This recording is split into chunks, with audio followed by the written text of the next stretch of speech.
Namaste. We said we can't use that, right? I think a certain network would have a problem with that. Fair Yes. enough. I'm still liking it though. Welcome everybody to Saturday Sadhana. Today we're taking on another deep dive, a mini deep dive into an instrument, this time the Sarod, which we've seen a couple times. It's a very fascinating looking instrument. Some of you recommended us that we explore it more. So that is why we're here. This is Yeah. with Ustad Amaan Ali Khan, and he's going to show us around the instrument a little bit, and then we're going to watch a performance. Yeah, that thing And I'm is gonna so cool. It's so cool. I'm going to hit play right now. Let's jump in. Okay. Yes.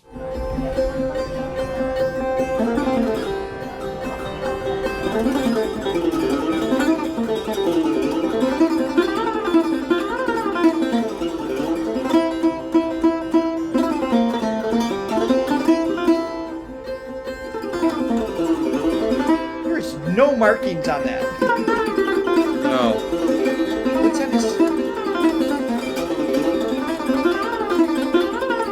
Okay, so this instrument is called a Sarod, and it's a modified instrument from an instrument called the rabab, which came from Central Asia. Sarod differs from the sitar and a guitar because it doesn't have any frets. If you see this side, the right side, on your right side, it's a steel plate, a stainless steel plate which has no frets on it, like a violin. It has no marking. So it hence makes it slightly more difficult to have to play the notes, and plus, For those of you who don't play an instrument, slightly is not the word for this. I mean, I've tried guitar and I've tried violin, frets and no Yes. frets. It is Yeah, Fritz. massive difference. Well, we'll Much give an easier to aim example. when there's the lines around it.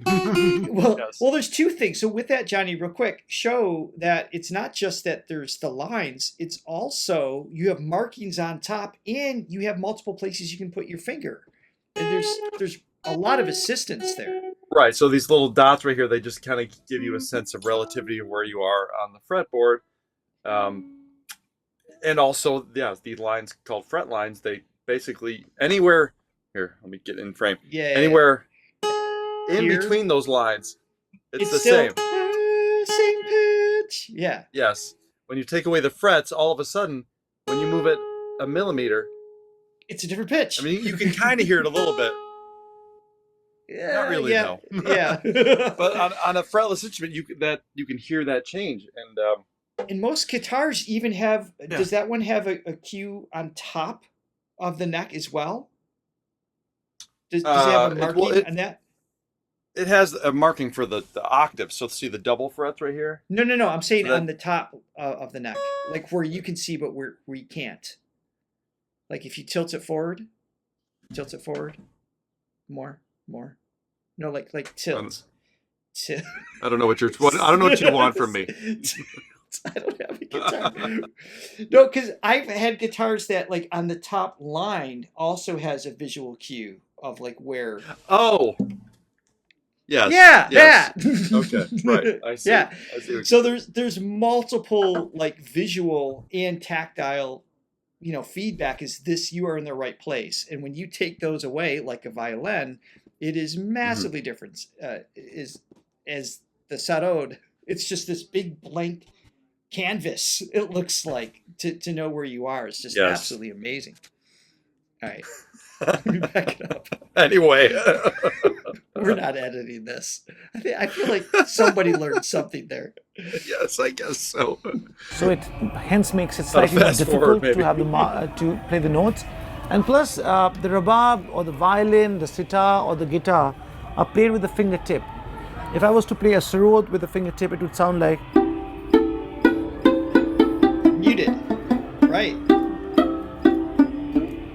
But instead, we play this instrument with the edge of our nails, and that's why it imitates the human voice even better. For example, So it says, oh, okay. His nails are extra long and they bend. Yeah.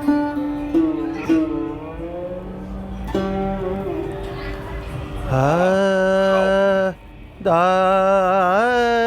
na, na, na.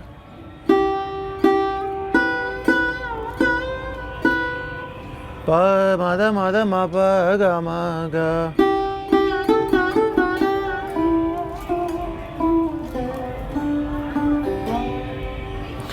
The instrument is made of teak wood. If you see the back of the instrument, it's teak wood, Look at that. and especially this Sarod. It's gorgeous. I got it back. I'm not going to give my age away, but when I was 18 years old, I got this Sarod, and it's been a long time since then. And this wood was about 200 years old, but now that the older it gets, the finer the sound of the instrument becomes. It's not very eco-friendly because this is the skin of a goat. So it's hollow from inside, and there are 19 strings on the Sarod. 11 are sympathetic strings. Sympathetic, okay. And the other are strings which are, unlike the Western instruments, this cannot be tuned to to different scales. Like I can't produce, I have to use the main tonic. So this is at C. Okay.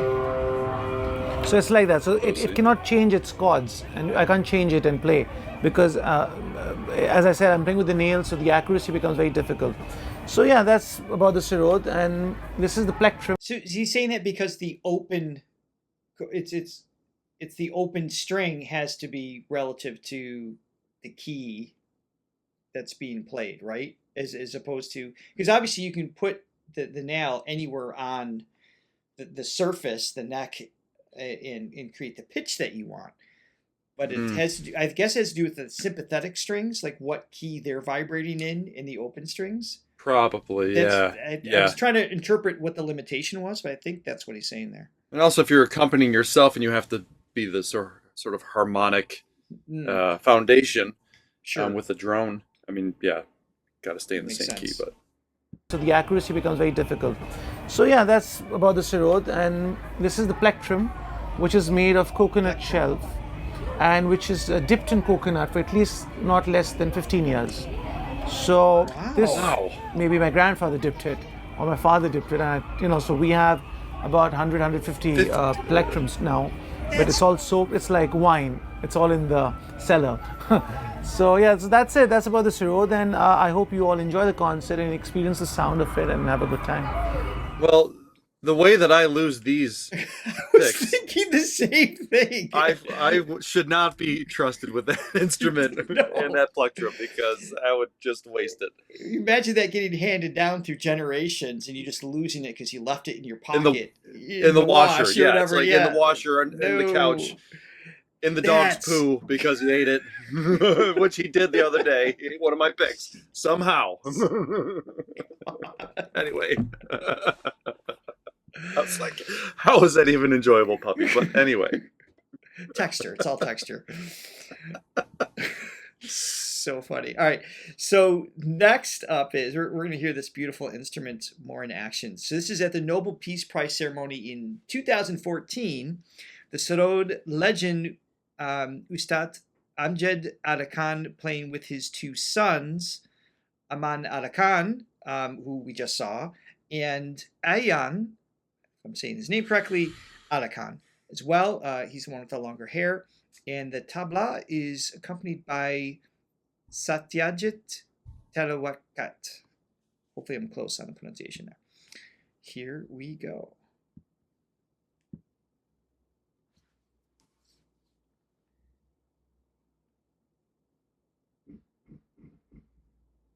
Raga for peace. I like it.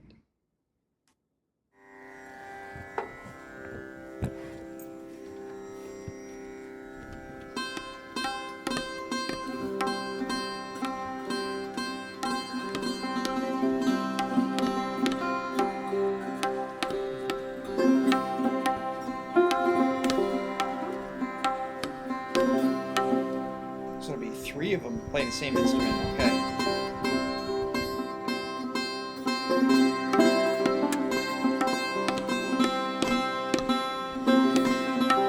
tuning right now.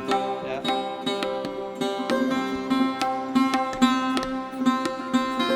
Including the tabla.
See, I immediately caught the same thing. I was expecting all three instruments to produce essentially the same sound.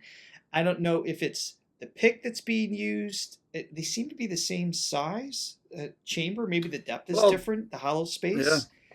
Like guitars, you can have 5 different types of guitars and they give distinctly different tones. Yeah. So it could be a different make and model, and that could be enough to change it up. I'm not sure. Or how he's playing. It's got more of a muted sound to it. It's just a little bit more mellow. It's not as bright. Right. Yeah. I was thinking the same thing. When they're playing in sync, it's amazing because you're talking about a fretless instrument. It's the same thing whenever I hear 3 violinists play the exact same frequency. It's astounding that their accuracy is so precise. And I can't help but compare this to the sound, the most familiar sound that I have to this growing up would be the banjo. And of course, now I'm thinking about the banjo and how an oversimplified version of an instrument that is compared to this, that is, way more in depth and there's more beauty in its structure with the sympathetic strings and then the fretless aspect of it. It's kind of funny to me. Comparing the two. Not to mention, and going back with the tuning and the intonation, the one guy on the right to our right, that's tuning while he's playing, which is, it's such that's a tricky thing anyway if you're playing on a fretted instrument. But when you're playing on a fretless instrument, you have to have the trust that you're out of tune and you're still in the right position, and then you have to adjust accordingly. Just anything could go wrong at that point. Your ear has to be absolutely incredible. Mm-hmm.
Again, it's every once in a while the tabla grabs my ear, that just that little, that like almost like bubble surfacing tone that comes with the melody underneath rhythmically taking place. I love it when it grabs my attention here and there.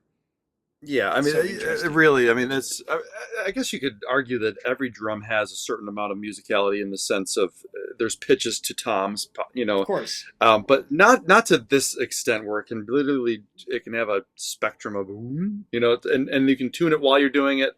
Yes. And play. Yeah, it's a very, I mean, it definitely adds a musical element for sure. Before we start, I'd also like to point out, if you like what you're seeing, and you'd like to follow us more, please be so kind. Hit the like and subscribe button. Ring that bell so you can always follow what is happening in our world. Yes, yes.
has to be improv. I just feel like they're having fun. This part is, I think. Yeah.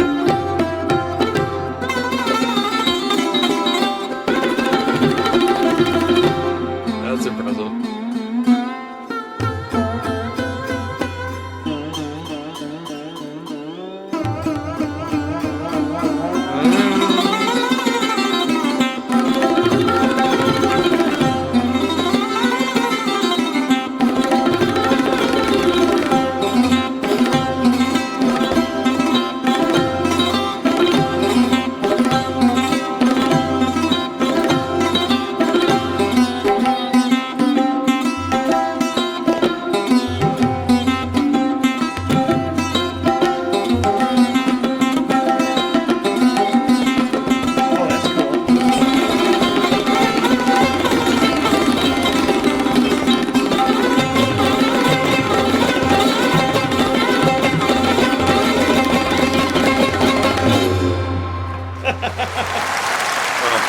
Man, like, God. like so many of these instruments that we see in Indian music, I mean, just outside of what they produce sonically, they're just works of art.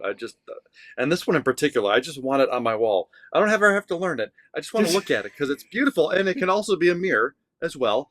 So it serves dual purposes. It's a vanity instrument. In that sense. Yeah, but sonically speaking, it's a beautiful tone. Like you were saying, there's the sort of the banjo but reference, not. and then all. I mean, but it's a combination of banjo, sitar. It's sitar with sort of for sure the attack, that pingy attack. But this has such a beautiful ring out and resonance. Yeah. Yeah, just beautiful, and the way the tuning works, it's interesting. I saw the one guy kind of like continuing to tune it. I wonder how, when it's made of wood, how well it stays in tune, and how often you have to do that. Well, I saw it at the very end. You could hear things go a little out of pitch, just that very end. And I'm imagining how sensitive the instrument is because they're playing, quite vigorously at the end, and so that might have done it, but it kind of worked as it's collective hurrah to the piece. So it wasn't a big deal at that point. I imagine it's incredibly sensitive. It's just cool. Well, thank you everyone for recommending we check out that instrument. Let us know what the next instrument you'd like us to take a mini deep dive on. Is that a shallow dive? That doesn't feel right. A mini deep dive. As we continue to listen to other vocalists in between, of course, let us know in the comments. And we will see you. Yes, and make sure you check out our Indian playlist and hit the like and subscribe once again if you liked this video, and we will see you soon. See you in the next one.